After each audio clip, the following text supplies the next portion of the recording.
अस्सलामुअलैकुम। Kitchen with Shaheen aunty में मैं आप सबको खुश आमदीद कहती हूँ। आज मैं अपने किचन में बदलते मौसम की सौगात बहुत ही मज़ेदार मिक्स सब्ज़ी बना रही हूँ और इसे हम बिल्कुल ढाबा स्टाइल में बनाएंगे, तो आप लोगों ने वीडियो को आखिर तक ज़रूर देखना है। मिक्स सब्ज़ी बनाने के लिए मैंने 250 ग्राम यानी कि 1 पाव आलू लिए हैं और इन्हें छोटे टुकड़ों में काट लिया है। एक मैंने बड़ी शिमला मिर्च ली थी जो कि वज़न में तकरीबन 100 ग्राम थी। 250 ग्राम ही मैंने गाजरें लिए, इन्हें भी छोटे छोटे टुकड़ों में काट लिया है। 250 ग्राम यानी 1 पाव ही मैंने फूल गोभी लिए। फूल गोभी को भी मैंने छोटे टुकड़ों में काटा है, बहुत बड़े टुकड़ों में आपने नहीं काटना है। और 1 पाव ही मेरे पास मटर के दाने हैं। इसके साथ ही ये मैंने 150 ग्राम मेथी ली थी। इसे अच्छी तरह से धोने के बाद इनके पत्तों को मैंने तोड़ लिया है। मेथी के पत्तों को मैंने काटा नहीं है, काटने से जो है सब्ज़ी में कड़वाहट आ जाती है। वज़न में ये सब्ज़ी मेरे पास 1 किलो से ज़्यादा है।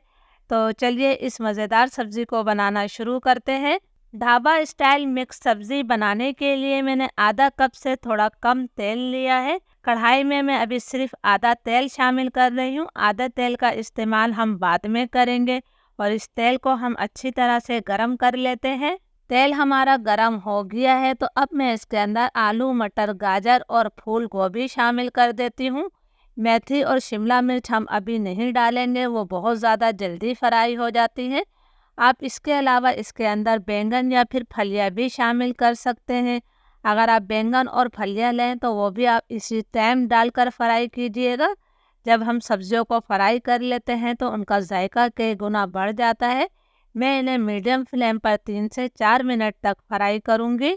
सब्जियों को फ्राई करते हुए मुझे 3 से 4 मिनट हो गए हैं, तो अब हमने तमाम सब्जियों को तेल से निकाल लेना है। ये कलरफुल मौसमी सब्जियाँ हमारी सेहत के लिए बहुत ही बेहतरीन होती हैं, ज़रूर इनका इस्तेमाल किया करें। सब्जियां मैंने निकाल ली हैं, तो अब इसके अंदर हमने बाकी तेल शामिल कर दिया है। कढ़ाई हमारी काफ़ी गर्म है। अब मैं इसके अंदर 1 चाय का चम्मच सफ़ेद ज़ीरा शामिल कर रही हूँ और ज़ीरे को हमने अच्छी तरह से कड़कड़ाने तक फ्राई कर लेना है ताकि तेल में इसकी खुशबू आ जाए। ज़ीरा हमारा फ्राई हो गया है, तो अब मैं इसके अंदर एक दरमियाने साइज से थोड़ी बड़ी प्याज को बिल्कुल बारीक चॉप करके शामिल कर रही हूँ। प्याज को हमने इतनी देर तक फ्राई करना है कि इस पर हल्का सा गोल्डन कलर आ जाए। बहुत ज़्यादा डार्क कलर आपने प्याज को नहीं देना है। प्याज पर हल्का गोल्डन कलर आ गया है, यानी कि इतना ही कलर हमें चाहिए था। अब मैं इसके अंदर 1 खाने का चम्मच भरकर अदरक लहसुन का पेस्ट शामिल कर रही हूँ। अदरक लहसुन को भी हमने 1.5-2 मिनट तक भून लेना है ताकि इसका कच्चापन ख़त्म हो जाए। अदरक लहसुन हमारा अच्छी तरह से भुन गया है, तो इसके अंदर मैं 2 दरमियाने साइज़ के टमाटरों का पेस्ट बनाकर शामिल कर रही हूँ। इसके साथ ही मैंने 1 चाय का चम्मच नमक शामिल किया है। टमाटरों की भी हम 2 से 3 मिनट तक भुनाई कर लेते हैं ताकि इसका पानी खुश्क हो जाए और तेल इससे अलग हो जाए। टमाटर की मैंने 2 से 3 मिनट तक भुनाई कर ली है, तेल इससे अलग हो गया है। तो अब मैं चूल्हा बिल्कुल स्लो कर रही हूँ और हमने इसे मसाले डालने हैं। आधा चाय का चम्मच मैंने कुटी हुई लाल मिर्च शामिल करी है। 2 चाय के चम्मच में इसके अंदर धनिया पाउडर शामिल करूँगी। धनिया से जो है मसाला अच्छा बनता है, इसलिए आपने धनिया थोड़ा ज़्यादा ही डालना है। 1 चाय का चम्मच मैंने लाल मिर्चों का पाउडर शामिल किया है। आधा चाय का चम्मच मैंने हल्दी पाउडर शामिल किया है। थोड़ा सा मैंने पानी डाला है ताकि मसाले हमारे जले ना। अब इस मसाले की हमने बहुत अच्छी तरह से भुनाई करनी है कि मसालों का कच्चापन ख़त्म हो जाए और तेल इससे अलग हो जाए। जितना अच्छा आप मसाला भूनेंगे उतनी ही जायकेदार आपकी सब्ज़ी बनेगी। मसाले की मैंने बहुत अच्छी तरह से भुनाई कर ली है, तेल इससे अलग हो गया है। तो अब हमने इसके अंदर फ्राई करी हुई सब्जियां शामिल कर देनी है। ये मैंने तमाम सब्ज़ी डाल दी है। जो शिमला मिर्च हमने रोक के रखी थी वो भी मैं डाल देती हूँ। मेथी हम अभी भी नहीं डालेंगे, इसलिए कि मेथी बहुत ज़्यादा जल्दी पक जाती है। अगर मेथी को आप ज़्यादा पकाएंगे तो मेथी की ग़िज़ाइयत ख़त्म हो जाएगी। इन सब्जियों को भी मैंने मसाले के साथ मिक्स करते हुए 2 से 3 मिनट तक पका लेना है। प्लीज़ अगर आप लोगों को वीडियो अच्छी लग रही है तो एक लाइक ज़रूर कर दिया करें ताकि मेरी हौसला अफजाई हो सके, और वीडियो को आखिर तक ज़रूर देखा करें, तभी आप परफेक्ट रेसिपी बना सकेंगे। 2-3 मिनट तक सब्ज़ी की मैंने मसाले के साथ अच्छी तरह से भुनाई कर ली है।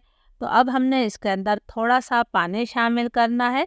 मैं 2 से 3 खाने के चम्मच पानी डालूँगी, बहुत ज़्यादा पानी मत डालिएगा क्योंकि सब्जियों का अपना पानी भी होता है। इसको मैं हल्का-सा मिक्स कर रही हूँ। फ्लेम मैं बिल्कुल लो कर दूँगी। लो फ्लेम पर हम इसे ढककर 12 से 15 मिनट तक पकाएँगे। बीच में मैं एक दफ़ा इसमें चम्मच ज़रूर चलाऊँगी। लो टू मीडियम फ्लेम पर मिक्स सब्ज़ी को पकते हुए तकरीबन 15 मिनट हो गए हैं। माशाल्लाह बहुत ही अच्छी सी इसमें से खुशबू आ रही है और आप देखने से अंदाज़ा कर सकते हैं कि सब्ज़ियाँ हमारी बहुत अच्छी तरह से गल गई हैं। तेल भी इससे अलग हो गया है। अब हमने इसके अंदर मेथी शामिल कर देनी है। जब मेथी का सीज़न आता है तो आप इसे ज़्यादा से ज़्यादा इस्तेमाल किया करें, ये हमारी सेहत के लिए बहुत अच्छी है। मेथी को मैं मिक्स करते हुए तकरीबन 2 मिनट तक पका लूँगी। बहुत ज़्यादा आपने मेथी को ओवर कुक नहीं करना है वरना इसकी ग़िज़ाइयत ख़त्म हो जाएगी। मेथी को मैंने मिक्स करते हुए 2 मिनट तक पका लिया है। मेथी हमारी अच्छी तरह से पक चुकी है। अब मैं इसके अंदर 2 मोटी वाली हरी मिर्चें काट कर शामिल कर रही हूँ। इसके साथ ही हमने इसके अंदर थोड़ा-सा हरा धनिया डाल देना है। हरा धनिया डालना इसके अंदर ऑप्शनल है इसलिए कि हमने इसमें मेथी शामिल करी है। अगर आपको पसंद हो तो आप इसके अंदर थोड़ा-सा गरम मसाला पाउडर भी डाल सकते हैं। इसे मैं अच्छी तरह से मिक्स कर लेती हूँ। अगर आप लोगों को मेरी वीडियो अच्छी लगती हैं तो मुझे कमेंट्स करके ज़रूर बताया करें और ये भी ज़रूर बताएं कि आपको और कौन सी रेसिपी चाहिए। चूल्हा मैं बंद कर रही हूँ और 2 मिनट के लिए हम इसे ढक देते हैं, फिर 2 मिनट बाद मैं इसे सर्व करूँगी। अल्हम्दुलिल्लाह हमारी बहुत ही मज़ेदार मिक्स सब्ज़ी तैयार है। आप इसे गर्मा गर्म चपाती या फिर पराठों के साथ खा सकते हैं। पराठे के साथ तो ये बहुत ही मज़े की लगती है। इजाज़त दीजिए, अल्लाह हाफिज़।